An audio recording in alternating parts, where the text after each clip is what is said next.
Good morning everyone. Today I am going to explain you next topic in making independent India's constitution. So constitution and social engineering.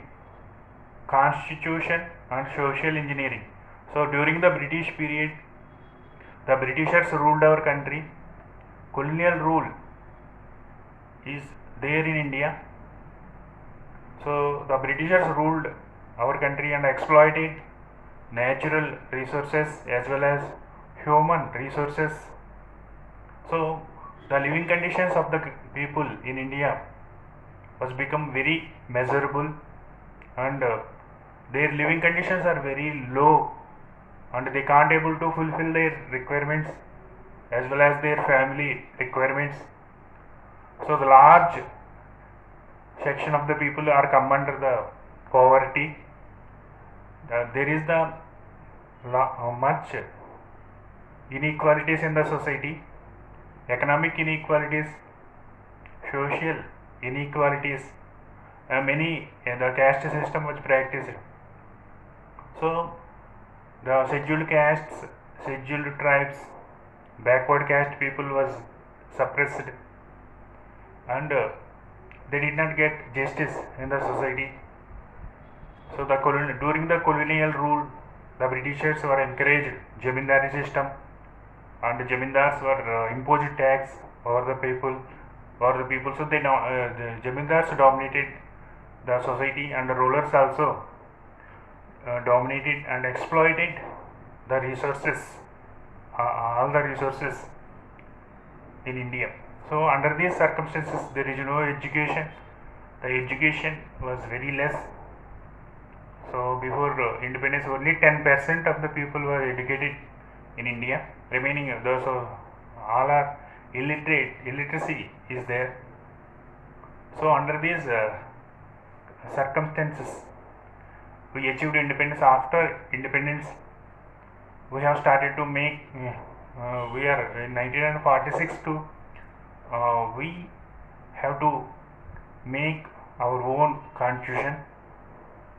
So in our constitution, the main importance to make the social structure, change the social structure in our society. So change the social structure in the society is the important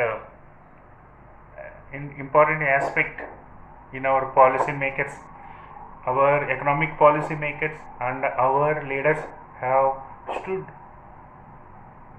into the social change. So they want to make the social change in India. So they want to remove the inequalities. They want to reduce the poverty, and they want to reduce the inequalities in the society. They try to make that. So the Nehru also gave his speech. During his speech, he said that Nehru said that our constitution, the Constitutional Assembly, was represents the nation on move, and nation on move,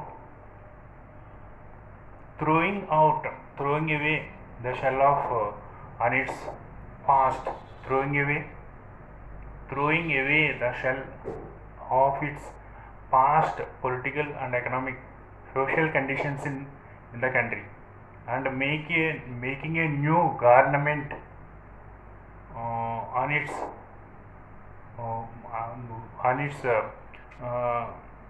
and making a new government on its own, making a new government on its own. So Nehru said that our Constitutional Assembly represents the nation on move, throwing away the shell of its past political and social conditions of the country. So it means that is the remove the social and economic inequalities in the country. So they want to change the social and political, economic change. They want to change the social and economic conditions of the people in India, and making a new government on its own, So the policymaker main aim to make the change the social structures in India. They want to make the social change. They want to change the social structure in the country. So during the Constitutional Assembly, Constitutional Assembly was prepared. So provisions they made many in the Constitutional Assembly. They made many provisions which was helpful to facilitate the social change in the country, which were helpful to facilitate the social change in the country. So the Constitutional Assembly was made many provisions which were helpful to make change, facilitate make change in the society. So for example, abolition of the practice of abolish the practice of untouchability. Example, abolish the practice of untouchability. And also they introduced land reforms. Through the land reforms, abolished jamindari system, abolished bonded labor system, and they made new tenant laws. So by the land reforms, they introduced reform. They tried to make reforms in the society, but it was not become successful. The land reforms were implemented in India half-heartedly. So within the Constitution Assembly, they are coming to the decision that so many people are scheduled caste and scheduled tribes people were suppressed. So they need the reservations. They prefer the reservation. They want to give the reservations to the scheduled caste and scheduled tribes, the political reservations and job reservations, education reservations. They want to give to scheduled castes and scheduled tribes, backward castes and economic backward classes also. Now present they are getting the reservations. So these reservations are come under the directive principles of state policy. Directive principles of state policy.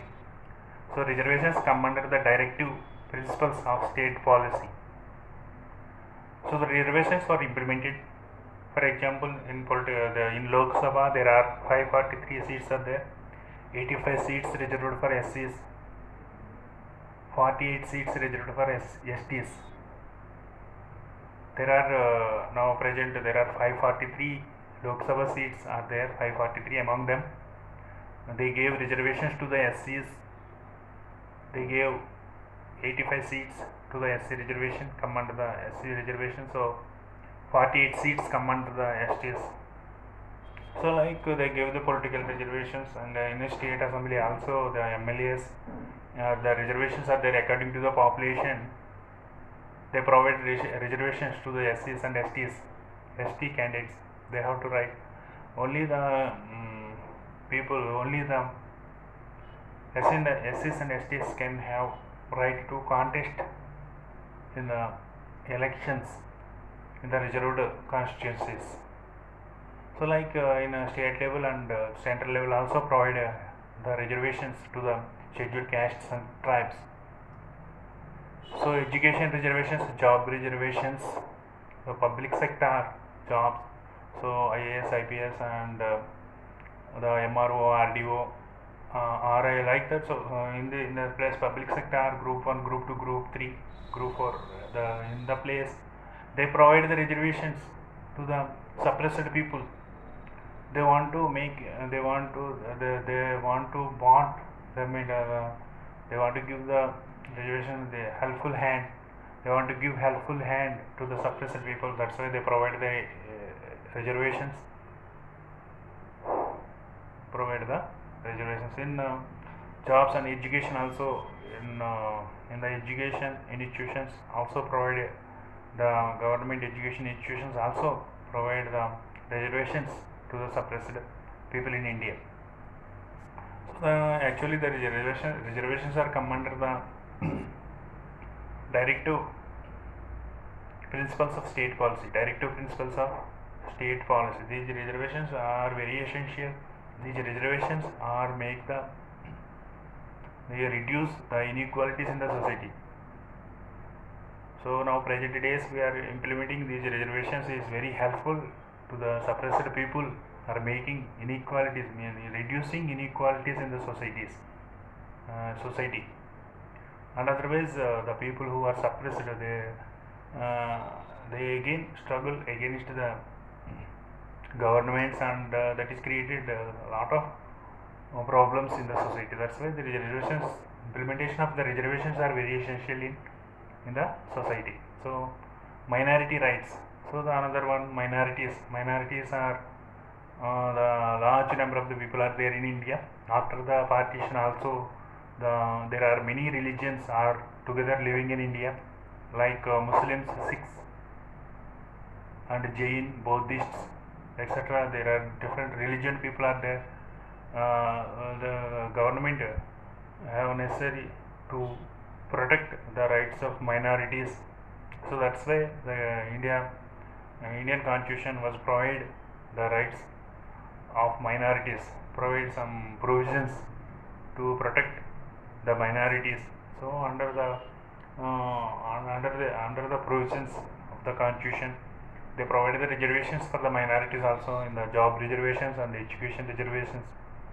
So provide for the minority communities, and also minorities have right to establish their own institutions, education institutions. So like schools, colleges and medical colleges, etc. They have right to make, they have right to construct the institutions. If they are running their own institutions, minorities are running their own institutions, means the government should be provide the funds to the minority institutions. So now present days the government was providing the funds to the minority institutions, minority colleges, and the minority institutions are getting funds by the governments. So like the government was taken initiatives and protect the rights of the minorities. So such institutions receives funds by the government. The right to religion. So right to religion also, everyone have right to follow their own religion and practice their religion, and have right to propagate their religion. So we have adopted secular idea in our constitution. So through the 42 amendment we have added two words, secularism and socialism. So according to that, each person have right to follow their own religion and have right to religion. So like under this, our India government will protect the rights. Our Indian Constitution protect the rights of the minorities in India. So thank you.